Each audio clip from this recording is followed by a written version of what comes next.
Welcome to Bano's food factory.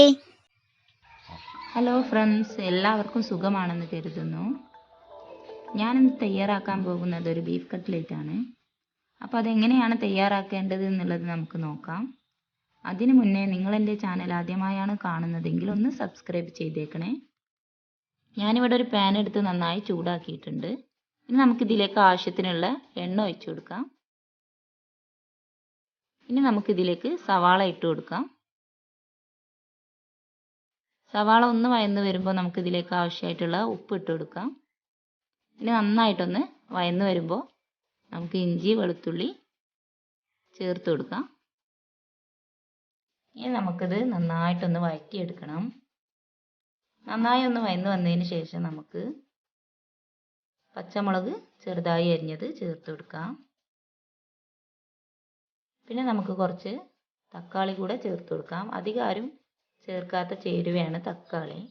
തക്കാളി ചേർത്ത് കൊടുത്താൽ കട്ട്ലേറ്റ് നല്ല സ്വാദാണ്. നന്നായിട്ട് വേവിച്ച് ഉടച്ച് ചേർക്കണം. ഇപ്പം നമ്മുടെ തക്കാളി ഇവിടെ നന്നായിട്ട് വേവിച്ച് നല്ല ഉടഞ്ഞ് ചേർന്നിട്ടുണ്ട്. ഇനി നമുക്കിതിലേക്ക് കറിവേപ്പില ഇട്ട് കൊടുക്കാം. അതുപോലെ കുറച്ച് മല്ലിയില കൂടെ ഇട്ട് കൊടുക്കാം. ഇനി ഇവയൊക്കെ ഒന്ന് വഴന്ന് വരുമ്പോൾ നമുക്ക് ആവശ്യത്തിനുള്ള കുറച്ച് മഞ്ഞൾപ്പൊടി ചേർത്ത് കൊടുക്കാം. ഇനി ഇവിടെ 1 ടീസ്പൂൺ മീറ്റ് മസാലയാണ് ഞാൻ എടുത്തിട്ടുള്ളത്, അത് ചേർത്ത് കൊടുക്കാം. കുറച്ച് കുരുമുളക് പൊടി കൂടി ചേർത്ത് കൊടുക്കാം. നമ്മുടെ മസാലയൊക്കെ നമുക്ക് നന്നായിട്ടൊന്ന് വഴറ്റിയെടുക്കണം.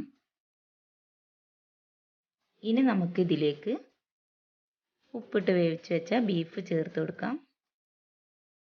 ഇത് നന്നായി ചെറുതായി വരണം ബീഫ്. നമ്മുടെ മസാലയായിട്ടൊക്കെ ഒന്ന് മിക്സ് ചെയ്തതിന് ശേഷം നമുക്ക് ഇതിലേക്ക് ഉപ്പിട്ട് വേവിച്ച് വെച്ച പൊട്ടാറ്റോ ചേർത്ത് കൊടുക്കാം. നമ്മുടെ മസാലയിൽ നമ്മൾ ആദ്യമേ ഉപ്പ് ചേർത്തതുകൊണ്ട് എനിക്കിവിടെ വീണ്ടും ഉപ്പ് ചേർക്കേണ്ട ആവശ്യം വന്നിട്ടില്ല.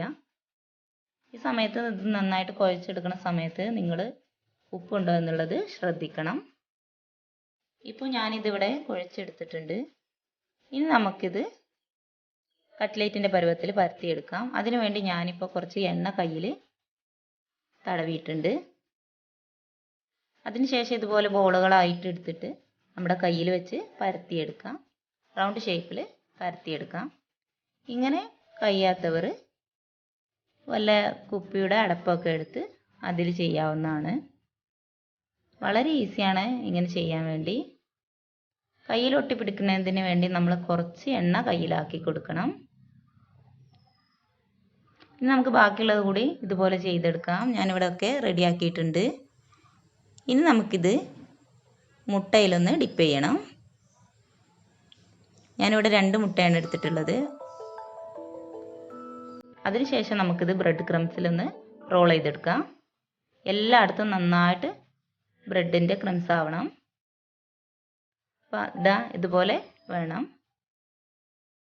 നമ്മളിത് മുട്ടയിൽ ഡിപ്പ് ചെയ്യുമ്പോൾ ഉടഞ്ഞു പോകാതെ ശ്രദ്ധിക്കണം കേട്ടോ. വെള്ളത്തിൻ്റെ അംശമൊന്നും ഇല്ലാത്തതുകൊണ്ട് ഉടഞ്ഞു പോകുകയൊന്നുമില്ല. ആദ്യം നമ്മൾ പൊട്ടാറ്റോ വേവിച്ചെടുക്കുമ്പോൾ പീസാക്കാതെ വേവിച്ചെടുത്താൽ മതി. എന്നാൽ വെള്ളത്തിൻ്റെ അംശമൊന്നും തീരെ ഇതിലുണ്ടാവുകയില്ല. അപ്പോൾ ഞാൻ ബാക്കിയുള്ളത് കൂടെ ഇതുപോലെ ചെയ്തെടുത്തിട്ടുണ്ട്. ഇനി നമുക്കിത് ഫ്രൈ ചെയ്തെടുക്കാം. അതിനുവേണ്ടി നമ്മുടെ പാന് അടുപ്പത്ത് വെച്ചിട്ടുണ്ട്.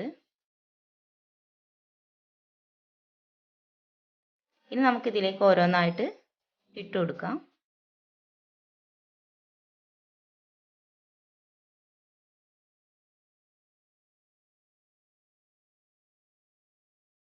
ഇനി നമുക്കിത് ഇടയ്ക്ക് മറിച്ചിട്ട് കൊടുക്കണം.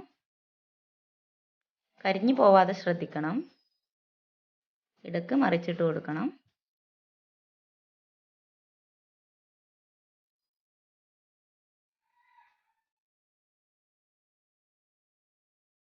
ഇപ്പോൾ ഏകദേശം നമ്മുടെ കട്ട്ലേറ്റ് തയ്യാറായി കഴിഞ്ഞിട്ടുണ്ട്. നല്ല ബ്രൗൺ കളറായി വന്നിട്ടുണ്ട്. ഈ സമയത്ത് നമുക്ക് കട്ട്ലേറ്റ് കോരിയെടുക്കാവുന്നതാണ്. ഇപ്പോൾ ഞാൻ ബാക്കിയുള്ളത് കൂടെ ഇനി ചെയ്തെടുക്കട്ടെ.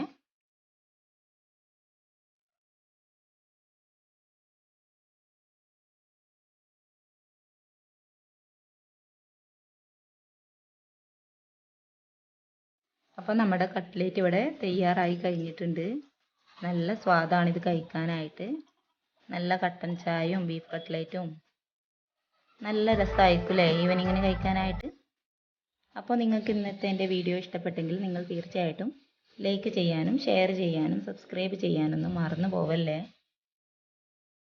ഇഷ്ടപ്പെട്ടില്ലെങ്കിൽ ഡിസ്ലൈക്ക് ചെയ്യാനും മറക്കണ്ട. അപ്പോൾ ഇന്നത്തെ വീഡിയോ ഞാനിവിടെ വൈൻഡപ്പ് ചെയ്യുന്നു. താങ്ക്